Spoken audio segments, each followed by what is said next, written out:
दिवे लावा, थाळ्या वाजवा, असेच काहीतरी प्रकार असतात. आता सुद्धा यांचे असेच प्रकार आहेत की जिथे 20-20 गाड्या ते लोक आमदार मंत्री घेऊन फिरतात आहे, तिथे 2 ते 4 गाड्यांमध्ये पण काम होईल ना. ते मंत्री जनतेसाठीच आहेत ना. पब्लिक ये देखती है कि अगर 2 रुपये महंगा हो गया तो पब्लिक ट्रांसपोर्ट यूज करेगी, अगर नहीं होगा तो यूज नहीं करेगी. नमस्कार, मी विजय गाते. आपण पाहतात नवराष्ट्र डिजिटल. काही दिवसापूर्वी देशाचे पंतप्रधानांनी जनतेला आवाहन केलं की इंधनाचा वापर कमी करा, वर्षभर सोनं खरेदी टाळा आणि पर्यटनामध्ये आपण जर सहल करत असाल तर ती थांबवा.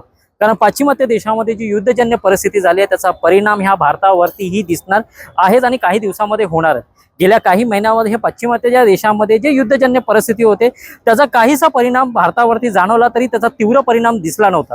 परंतु पंतप्रधानांच्या ह्या वक्तव्यानंतर संपूर्ण देशामध्ये चिंतेची बाब पसरलेली आहे. या संपूर्ण गोष्टीबाबत आज मीरा भाईंदरकरांना नेमकं काय वाटतं या संपूर्ण गोष्टीचा आज आम्ही खुलासा केलेला आहे. यासाठी आम्ही मीरा भाईंदर शहरातील पेट्रोल पंप असू दे, या रेल्वे स्टेशन असू दे, या तिकडे असलेल्या सर्वसामान्य जनतेला आम्ही नेमकं विचारलेलं आहे की बाबा नेमकी तुमची भूमिका काय. पंतप्रधानांनी जे आव्हान केलं ह्या आव्हानाबाबत त्यांची आम्हाला संमिश्र अशी प्रतिक्रिया दिसलेली. नेमकं ह्या सर्वसामान्यांना वाटते तरी काय आपण जाणून घेऊ. अहो, हे नेहमीच आहे. पंतप्रधान मोदींचं हे कामच आहे की काहीतरी वेगळंच असतं, त्यांचं जगा वेगळंच काही असतं. कोरोना काळामध्ये लोकांची काळजी घ्यायची, काय वॅक्सिन द्यायचं, याच्या अगोदर त्यांचे हे भलतेच कार्यक्रम होते. दिवे लावा, थाळ्या वाजवा, असेच काहीतरी प्रकार असतात. आता सुद्धा यांचे असेच प्रकार आहेत. आज बांगलादेशचं इलेक्शन झालं, बंगालचं इलेक्शन झालं, तामिळनाडूचं इलेक्शन झालं. त्याच्यामध्ये मोठ्या प्रमाणामध्ये गाड्या, ताफे, रॅली, याच्यामध्ये पेट्रोल इंधन भरपूर मोठ्या प्रमाणात खर्च केलं त्यांनी. आणि आता ते सगळं झाल्यानंतर आता त्यांना आठवतं की इंधन बचत करायला पाहिजे. म्हणजे ही अशी देशामध्ये दुटप्पी भूमिका ही मोदींची वारंवार आपण बघायला लोकांना, जनतेला मिळालेली आहे. आणि आज सर्वसामान्यांना, लोकांना वॅकेशनचा महिना आहे, लोक बाहेर फिरायला जातात, लग्न सराई, लोक सोनं खरेदी करतात. आणि अशा वेळेमध्ये मोदी साहेब सांगतात की सोनं खरेदी करू नका, फिरायला जाऊ नका. तर हे अत्यंत चुकीचं आणि निंदनीय गोष्ट आहे.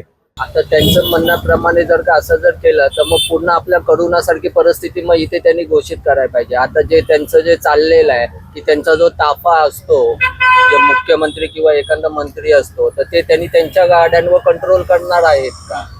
म्हणजे माणसांचं जीणं हे आजकाल एवढ्या महागाईने हे झालेलं आहे, तर त्याच्या बाबतीमध्ये काहीच निर्णय नाही. एज्युकेशनच्या बाबतीत काही नाही. आणि वरनं ते आता नॉर्मली थोडंसं कुठे रुटीनला लागतंय तर हे आता इलेक्शन आता 5 राज्याचे झाले, तर त्यावेळी तिथे दिसला नाही का खर्च काय करायला पाहिजे, काय नाही करायला पाहिजे. की जिथे 20-20 गाड्या ते लोक आमदार मंत्री घेऊन फिरतात आहे, तिथे 2 ते 4 गाड्यांमध्ये पण काम होईल ना. ते मंत्री जनतेसाठीच आहेत ना. मग त्यांच्यासाठीच मग त्यांनी काम केलं तर काय तकलीफ आहे. मग त्याच्यासाठी मग तो जो पैसा वाचेल तर ते आपल्याच हे वाचेल. नंतर जे आता जे आपले जे खासदार, आमदार ज्यांची 5 वर्ष संपलेत, परत निवडून आले, तरी त्यांना पेन्शन लागू केलेलं आहे. मग ते इलेक्शनला उभे राहतात, एवढा पैसा जातोय, हे करतोय. मग त्या इलेक्शनच्या मग त्यांच्या जर आमदार खासदारांची जर पेन्शन जर बंद केली तर आपल्या देशाची कितीतरी तरक्की होईल. साधा इव्हन नगरसेवक जरी निवडून आला, 5 वर्ष त्याने केलं, नंतर भविष्यात तो नाही आला तरी त्याच्या पूर्ण लाईफ टाईम त्यांना पेन्शन चालू राहते. मग त्याच्या बाबतीत मग का नाही ते विचार करत आहेत. त्या पण गोष्टींकडे त्यांनी लक्ष द्यायला पाहिजे. आणि सोनं तर ऑलरेडी आता 1.5 लाखाच्या वर आहे, आसपास चाललेलं. आज मिडल क्लासवाला सोनं 1 ग्रॅमचा पण विचार नाही करू शकत, तर काय मग आम्ही घेणार आहे. तेलाचे भाव कुठे चाललेले आहेत, सगळंच महागाई बघा. म्हणजे मिडल क्लास माणूस हा मरतच चाललेला आहे, श्रीमंत हा श्रीमंतच होत चाललेला. बस हेच त्याच्यामधून दिसून येतं. जो स्टेटमेंट दिया है उनके हिसाब से वो पूरी जनता के लिए दिया गया. उसमें कुछ ऐसा उन्होंने पर्सनली ये नहीं बोला है कि भाई ये पर्टिकुलर कोई ऐसा करना. उन्होंने जो सलाह दिया है, ऐसा कोई लॉकडाउन वगैरह लगने का उन्होंने कुछ इशारा नहीं दिया कि ऐसा हो जाएगा जो अफवाहें फैल रही हैं.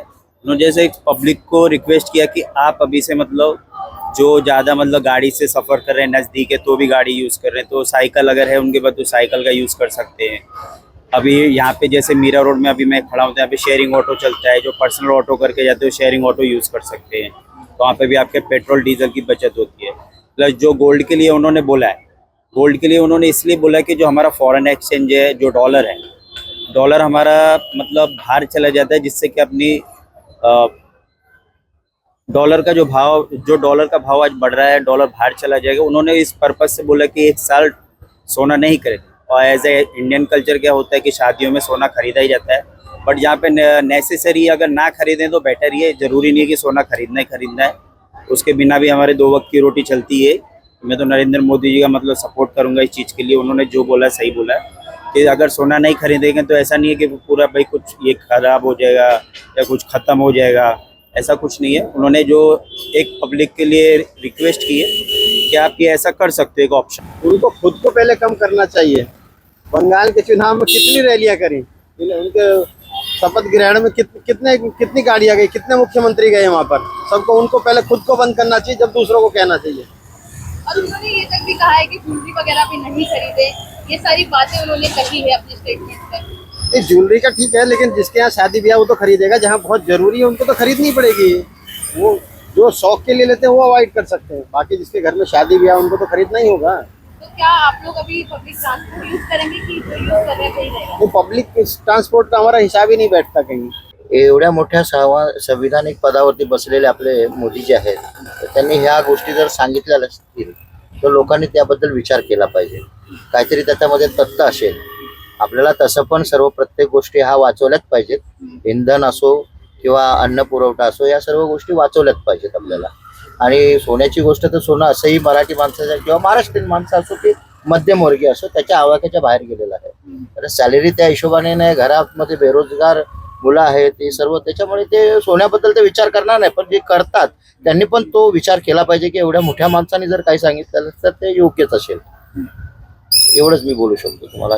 पण नुकतंच पाहायला गेलं तर नरेंद्र मोदी स्वतः जे आहे स्वतः खाजगी आपलं वाहतूक आहे त्याचा वापर करतात, पब्लिक ट्रान्सपोर्ट वापर स्वतः नाही, आज सकाळीच मी न्यूज बघितली, त्यांनी आपल्या गाड्यांचा ताफा पण कमी केलेला आहे आणि इलेक्ट्रॉनिक्स गाड्या ज्या त्यांनी यूज करण्यासाठी विकत घेऊ नका, पण ज्या आहेत त्या यूज करा जास्तीत जास्त।